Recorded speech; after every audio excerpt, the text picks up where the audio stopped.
Okay, so let's look at some more general parts of attacking and malicious software. Right? Anyone heard the term adware before? Yes, I forget whether you're Bat or Varun. Remind me? Varun, yes. Yeah. Yeah, so what Varun said is software that displays a whole bunch of ads like pop-ups on your browser. That's exactly what it is, right? Unreasonable amount of ads, sometimes ads that are difficult or impossible to close, all kinds of nasty stuff. Adware traditionally doesn't do much except be very, very annoying. And in fact, some legitimate software that has a lot of ads can be called adware just because it's that annoying. Varun? Good question. How can you protect against that? Actually, yeah, I kind of skipped over that and I should not have. What you can do is, when we went to log in to the illegitimate Facebook site, right, it was on our desktop. We could have put that file anywhere on any other server. The difference is that other server would be a different domain name or a different IP address. It would not say facebook.com in the front. And that means that we could look at that and we could see in the URL bar, hey, this isn't Facebook.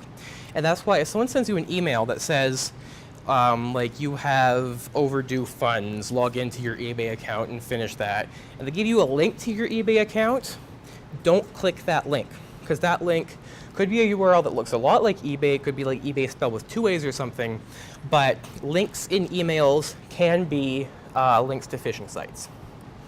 The other thing you can look for is with Facebook and most other larger websites, you see HTTPS in front. We'll learn a lot more about that today. And this little lock, if you click on this little lock, it will tell you identity verified. That means that it uses a secure protocol we'll learn more about to verify that this is actually Facebook we're communicating with. So if you don't see that, then beware of a phishing scam, right? If you are the owner of a website, if you are the owner of a like cloud service that we'll actually be owners of by the end of the week, the ways you want to protect against that are, one thing that, for instance, banks do is they show you a personal phrase and a personal picture. You pick that. So you log in with your username and you give that number, and only the legitimate bank site will know what your personal phrase and picture is. That'll show that to you. If you log into a phishing site and you don't see that, that means that it's not legitimate. The other thing that we want to do, that we will all do, is set up HTTPS, and when we do that, that will show this identity verified here, and that will then verify that this is indeed our site, and users can be able to check for that. Vern, or no, Julian? Can a malware site have HTTPS? It can. So it, like any site, can have HTTPS. Only sites that go to a, or that are somewhat legitimate will have this green HTTPS. We'll learn a lot more about that in a couple hours, but a malware site can. It'll just be a different URL. Any other questions? Okay. So we've talked about adware, right? Is basically just very, very annoying. Spyware, anyone heard of that? Sarah? Yes, I have. Okay, good. It's right there. Yeah, all right, I'll accept that. Yeah, so spyware basically spies on the user, right? If you heard in the news, there is a recent investigation into spying of the US on Germany again. They might have used spyware for that. We don't know because it's just recent. But usually it's malicious companies that are trying to get your password or your credit card information, that kind of thing. Ransomware is a particularly nasty one. It requires that a payment be made to remove the program or some other condition be filled. Sometimes it'll lock all your files and say to get them back, you have to do this. And that is something that a program can do once it has control of your computer.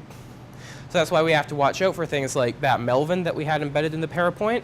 That could have been a piece of ransomware that would have locked all your files and made a request that you give them money before it gives it back. Judith?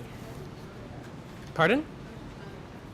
So the way you counter that is, we'll get into that in a little bit about viruses in general. You would use those techniques. So we'll get to that in a bit.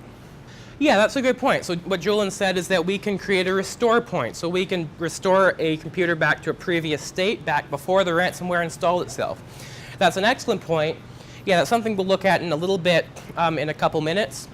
And yeah, the one thing to be careful of with that is sometimes ransomware has a dormant phase. So it'll sit there for a year and do nothing, right? So unless you have a backup from a year ago, which means you're going to lose a lot, you might not be able to get rid of it.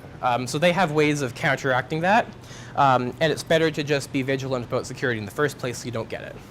Velo, do you have something? Yeah, so most commonly, like every Windows 7 installation does write protect its system files. For those who didn't hear, he said, is write protecting a drive a good way to counter that? Yeah, so the system files are important because there are types of malware that can go and change the system files. That's very, very difficult to counteract. So just by write protecting that, we can do that. Another thing is, sometimes if you want to change a file in Windows, it'll ask for admin permission, right? Have you guys seen that, right? The screen dims and it shows that box with the shield. That's another thing that happens if a piece of malware tries to change a protected system file. It will show us a warning, and we can say, hey, I don't know what this program is, no, right? That's another way to protect against that. So yeah, absolutely, that's a great example. Other questions on that? Awesome. So the next piece is bots. Bots aren't always bad. They're in general automated programs that do what a human should. For instance, Spambots, they will send emails, right? Normally humans do that. If a computer does that, it can send a lot. It can send a lot of crap. I'm sure you all know what spam is like, right? Usually it's totally unintelligible, just a bunch of links, oftentimes to sites selling things I will not mention. And the way we can protect against that is CAPTCHAs. Anyone heard of a Turing test before? Seeing a lot of nods. I've got a prize for someone who can tell me what it is. A Turing test? Anyone? I'm seeing Nicholas with his hand up. Yeah, exactly. It's a test that computers can't solve to verify that you are human. Do you want a USB stick or a squishy hard hat? I'll give you the stick. You guys mind passing this back to Nicholas? I won't throw that one. Yeah, so a Turing test is a piece or a test that is supposed to separate humans from computers. A Turing test was originally proposed by Alan Turing. He was one of the pioneers in computer science, and he said originally that you'd have 3 rooms. You have a computer in one, a human in 2. And one human would ask questions of both the computer and the other human. And if the human asking questions can't tell which one's the computer, which one's the human, that computer is said to have passed the Turing test and is sentient, so to speak. We can't really do that every time we want to protect against a bot because that's a very difficult thing to do, requires 2 people. So that's why we use what's called CAPTCHAs, completely automated public Turing tests to tell computers and humans apart. You guys have all seen that. It looks like this, right? You all recognize that? So it's a bunch of distorted letters with a bunch of noise all around it. And that's difficult for a computer to tell what those letters say. It has to do a lot of complicated image processing here. It's a very computationally intensive task. Humans, we can just look at it and recognize the letters. So that's a good way to tell computers and humans apart, and something that's been tried and true for most parts of the web. It doesn't have to be that. That's almost certainly, yes, Grant? Excellent question. So the question he asked was, how can a computer know that what the human enters is correct if it's never been converted before? The answer to that is, the computer knows because it generates that image. So it says the text I want to make is MY5N5. It then distorts the letters, sticks them onto a piece of image, puts some noise all around it, so it knows what it's supposed to be. Sometimes there are pictures, though, of like an actual. Sometimes there are pictures of an actual book. There are pictures of a street name. I've never seen that before. My guess is that's also computer generated, because I don't know, like it doesn't make sense to have a computer analyze text to use to prevent computers from analyzing it. So I'm guessing that it would have been Two-way process. So it's part of security, but then also you're contributing Oh, I see. books. Oh, okay. I've never seen that before. So what he said is it's a two-way process. You enter the CAPTCHA, and then it's contributing to a translation of a book. I haven't seen that before. Maybe that exists. As to how it knows what the right answer is, I don't know. I'd have to look that up and get back to you. Judith?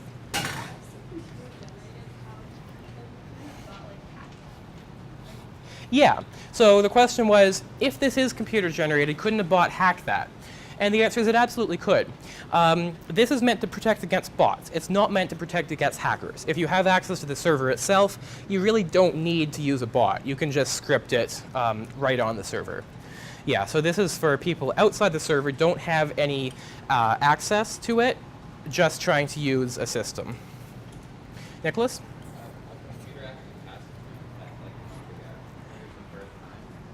Okay, so what Nicholas said is a computer actually passed the Turing test a couple months ago. It was the first time. Was this one of these automated CAPTCHAs?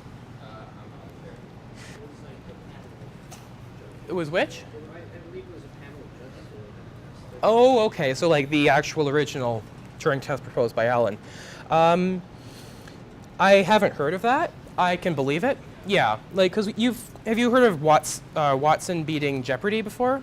Right. So IBM wrote a supercomputer that was able to beat the top players at Jeopardy, sort of repeating from 50 years ago, beating humans at chess. I didn't know it beat the Turing test, but that's very believable. Like with software or computers the size of Skynet, and neural networks is likely what it used. They basically emulate the human brain, so it's wetware on hardware.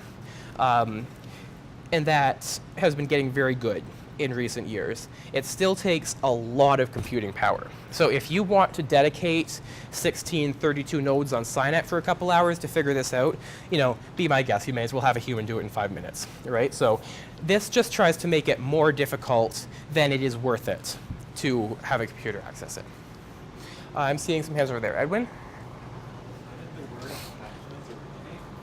So CAPTCHA is an acronym, what we see here, completely automated public Turing test to tell computers and humans apart. Other questions? What is the S in CAPTCHA? Like the S at the end? The two S's. Oh, that is a typo. Oh. Yes. Yeah, so I meant to make it plural, and then I pluralized the pluralization and shouldn't have made it capital. Yeah, there is no S. Sorry about that. Other questions? So what I'll get you to do, what time is it? So what I'll get you to do for about 15 minutes is make your own CAPTCHA. So I'll show you just individually an example of one that doesn't involve image processing. So that is on mmun.ca. That's a site that I was in control of a number of years ago. Our contact form at the bottom shows a random image of an animal. The name is 3 letters long, right? So it just has a bunch of animal pictures on the site, and it asks you to put it in. So we put bat, that would have been correct. If we put like dog, it would not have been, right? A computer just looking at this does not actually know that that's a bat. That's an extremely difficult thing for computers to tell. If someone really wanted to get into this site in particular, that person could get a computer to see what all the images look like and just compare. But that would take a lot more work than it's worth to hack a little Model UN's contact form. So that's why this is acceptable for that. Most times you would need the image. So what you guys can do, you can do it text-based only. And in that case, it could be something like analyzing some math, right? We can see that on school.ca, or on courses.school.ca, sorry. Right, so if we want to go ahead and upload a exam, I'll find it later so I don't keep you waiting. But it asks us to do a quick math expression. So it says, what is 1 plus 1? Most computers, again, don't want to write the software to figure out what it's asking us to do and then actually analyze that. So that would be okay for that. So basically, think of any question that would not be easily answerable by a computer, but a human could do with relative ease. Stick that on the EC2 with your Q form, and then write a small if statement on the response page that instead of just saying you entered this, say this is or is not correct. right? So you'd want to get back into your groups for this because this is on the EC2. Okay, I'll show that to everyone. Yeah, so for those of you who don't remember how to get onto the EC2, it's on PuTTY. PuTTY is in your shared folder. You're going to go ahead and click on that. You'll use your IP. If you don't remember your IP, you can log into the Amazon, and I can also put your IPs, or give your IPs to you. Log in with that IP, and again, you're going to go SSH auth and choose the key file that you downloaded. So I'll go around and give you guys your IPs if you don't remember it.